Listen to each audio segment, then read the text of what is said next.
Les Phoenix Suns contre les Milwaukee Bucks. Je pense pas que beaucoup de monde aurait parié sur cette finale au début de la saison et pourtant, c'est bien la finale que nous avons eue. Et même si c'est pas forcément la finale que la NBA et une bonne partie des fans attendaient, puisqu'il y avait un vrai fantasme de duel épique entre LeBron James et Kevin Durant, mais sincèrement, ça a fait du bien d'avoir des nouvelles têtes en finale. Et soyons clairs, ils nous ont offert une confrontation d'une très grande qualité, que ce soit dans le scénario complètement ahurissant ou dans la qualité du jeu proposé. Comme vous le savez tous, c'est les Milwaukee Bucks du désormais MVP des finales Giannis Antetokounmpo qui sont devenus champions de cette saison 2020-2021. Et aujourd'hui, on va revenir sur ces fantastiques finales entre Bucks et Suns. Donc détendez-vous, posez-vous tranquillement, abonnez-vous pour ceux qui ne l'ont pas encore fait, et c'est parti. La principale question qui entourait cette confrontation avant le premier match, c'était de savoir si Giannis pourrait jouer parce qu'il était incertain jusqu'à la dernière minute. Pour rappel, son genou avait tourné dans le mauvais sens seulement une semaine plus tôt et au vu de ces images, il y avait une grosse inquiétude que la blessure soit grave et qu'il soit vraiment diminué pendant les finales, voire qu'il ne puisse carrément pas y participer. Mais heureusement pour les Bucks, le pire est évité au niveau de la blessure et Giannis est un guerrier, un vrai. Et il sera en tenue avec ses coéquipiers dès le premier match pour affronter les Suns. Une match-up pas forcément évidente pour cette équipe de Milwaukee, dont la stratégie défensive du drop coverage invite le shoot à mi-distance pour protéger la raquette. Et comme on le sait, Chris Paul et Devin Booker sont deux joueurs qui adorent shooter à mi-distance et qui sont très efficaces dans cette zone.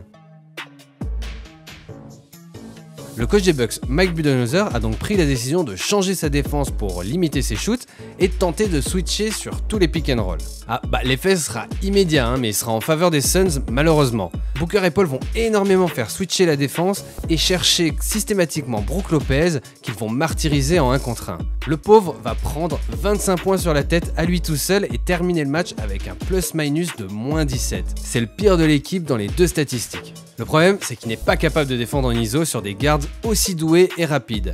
Chris Paul va scorer 12 points sur lui et Booker 6. Mais au-delà des points qu'ils ont directement scorés sur lui, le problème est aussi les points que les coéquipiers ont scorés suite à des décalages ou des aides faites pour soutenir Lopez. Comme ici où Jrue Holiday vient en aide en laissant Chris Paul tout seul à 3 points qui ne se fait pas prier pour scorer. Pareil sur cette action où c'est Giannis qui vient aider, et après 2 bonnes passes, c'est un shoot complètement ouvert pour Mikal Bridges. Au final, Bud sera obligé de bencher Lopez qui était une cible trop facile. C'est d'ailleurs lorsque Lopez sera sur le banc que les Bucks gagneront leur seul carton. Ça ne suffira pas pour eux et ils s'inclinent contre une équipe des Suns qui ont simplement été meilleurs dans l'exécution du plan de match et qui ont su appuyer tout le match sur les faiblesses de leurs adversaires. Le Game 2 fut tout aussi compliqué pour les Bucks pour suivre le rythme effréné des Suns. Trop en place, trop concentré en défense, trop adroit à 3 points et trop en contrôle du rythme du match. Faut dire que même si les Bucks ont abandonné leur stratégie de switcher tous les écrans, ils continuent de défendre one pass away, c'est-à-dire en faisant venir l'aide du joueur le plus proche, ce qui est un pari extrêmement risqué car cela crée des passes très faciles pour des joueurs complètement seuls. Et quand les joueurs en question sont capables de mettre dedans, c'est très dur de suivre le rythme. Résultat, ce soir-là, les Suns ont mis 20 paniers à 3 points en shootant à 50%. Regardez par exemple cette action. Booker drive, mais Connaughton est bien en place. Brook Lopez et Middleton sont prêts à intervenir si jamais, mais PJ Tucker vient quand même en aide one pass away et ça offre une passe très facile dans le corner pour Jay Crowder qui est complètement seul et qui score. La situation n'était pas vraiment rassurante côté Bucks. Oui, parce qu'ils ont perdu ce match alors que Giannis était déjà très chaud malgré son retour rapide de blessure. À 42 points, 12 rebonds, 4 passes et 3 blocs. Le problème c'est que sur ce match, il a été beaucoup trop seul, complètement lâché par ses deux compères du Big 3, Chris Middleton et Jrue Holiday. Seulement 11 points pour Middleton en shootant vraiment mal, 31,3%, dont un très vilain 1 sur 6 à 3 points. Et c'était à peine mieux pour Jrue qui finit à 17 points, mais lui aussi avec des mauvais pourcentages, 33,3% au shoot. Bien trop peu pour aider Milwaukee à l'emporter face à une équipe aussi solide que les Suns. Et le problème c'est que le Game 1 de Jrue avait été encore pire avec 10 points à 4 sur 14 au shoot. De leur côté, les Suns, avec un Chris Paul impérial dans la gestion, un Devin Booker qui nous montre ses talents incroyables de scoreur et des role-players efficaces des deux côtés du terrain, comme Mikal Bridges qui a régalé en tant que Factor X avec 27 points au compteur sur ce match, les Suns semblaient à ce moment-là de la série simplement au-dessus de leurs adversaires et notre fan préféré des Cactus pouvait brandir fièrement ses 4 doigts en gueulant « Suns in 4 ». Bref, 2-0, taf fait pour les Suns dans l'Arizona, direction Milwaukee pour un must-win pour les Bucks s'ils voulaient rester dans la série. Et pour la première fois de ces finales, on a vu des Suns moins à l'aise, moins en réussite, moins dans leur basket, à l'image de Devin Booker qui a réalisé son pire match de la série en terminant à seulement 10 points marqués. Mais attention, si les Suns ont eu autant de mal à jouer, c'est pas uniquement parce qu'ils étaient pas dedans, c'est aussi qu'ils sont tombés contre une équipe des Bucks dos au mur, le couteau entre les dents, qui leur sont rentrés dedans pendant 48 minutes. Ils ont imposé un vrai défi physique des deux côtés du terrain que les Suns ne pouvaient tout simplement pas suivre. Jrue fait lui un bien meilleur match avec 21 points, 9 passes avec de très bons pourcentages, notamment un 5 sur 10 à 3 points. Et Giannis lui colle un nouveau match à plus de 40 points avec 41 points, 13 rebonds et 6 passes. Le deuxième de suite en finale, rejoignant une liste de quelques joueurs all-time ayant réalisé ce même genre d'exploit. Mais ce qui a vraiment fait la différence pour Giannis, c'est le changement dans son jeu. Il est revenu sur ses fondamentaux et a fait ce qu'il savait faire de mieux, dominer dans la raquette. Sur ce match, il a scoré ses 14 paniers dans la raquette, et 13 d'entre eux dans la restricted area, ce petit arc de cercle sous les paniers en NBA. D'ailleurs, le seul panier qui n'a pas mis de cet endroit est genre 10 cm en dehors, donc c'est presque pareil. Les Bucks ont fait le taf et ont fait renaître l'espoir de pouvoir revenir dans ces finales. Et ils vont continuer ce bon travail lors du Game 4 qui sera le vrai premier match serré de la série. Et encore une fois pour Phoenix, une de ces deux stars va complètement se trouer. Après Devin Booker au match 3, c'est Chris Paul qui va être méconnaissable.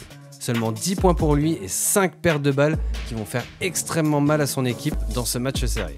Devin Booker est par contre lui bien au rendez-vous et est prêt à se rattraper de son mauvais match 3. 42 points pour lui. Et il va échanger toute la soirée des paniers avec un autre joueur à 40 points ce soir du côté des Bucks, Chris Middleton. On a eu le droit à un money time étouffant qui sera marqué par une première perte de balle de Chris Paul qui, après avoir attiré deux défenseurs, tente une passe compliquée pour Booker alors que Giannis est sur la trajectoire. Il avait une passe bien plus simple à faire pour Ayton et cette erreur, qui ne lui ressemble pas, permet aux Bucks de revenir à 2 points après une des actions les plus controversées de ces finales. Devin Booker fait clairement faute sur cette action. Et en plus, on dirait qu'il le fait volontairement pour empêcher le panier. En tout cas, ça ne sera pas sifflé, alors que ça aurait été la 6e faute de Booker, synonyme de fin de match pour lui. Si les Bucks avaient lâché ce match et perdu les finales, je peux vous dire que ce coup de sifflet oublié aurait vraiment été discuté pendant des années, je pense. Mais les Bucks n'ont pas laissé de doute et ont repris l'avantage sur cette belle extra passe de Giannis pour Connaughton à 3 points. Et le tournant du match sera défensif sur cette action sur laquelle Booker envoie Ayton au alley-oop pour égaliser. Mais Giannis nous sort là un contre venu d'une autre planète qui va complètement faire basculer le momentum du match chez les hommes de Milwaukee. Après ce contre d'anthologie, c'est encore une fois Chris Paul qui finira de plomber le match pour les siens avec une autre paire de balles et une autre contre-attaque réussie pour les Bucks. De partout, balle au centre, le momentum a clairement changé de camp. Et les Suns ont bien besoin de rentrer à la maison pour jouer ce Game 5 décisif devant leur public. Car on le sait tous, le match 5 est un match pivot dans une série en 7. Et quand les deux équipes sont à 2-2, le vainqueur du match 5 est le vainqueur de la série dans 72% des cas en finale et 82% des cas sur l'ensemble des playoffs.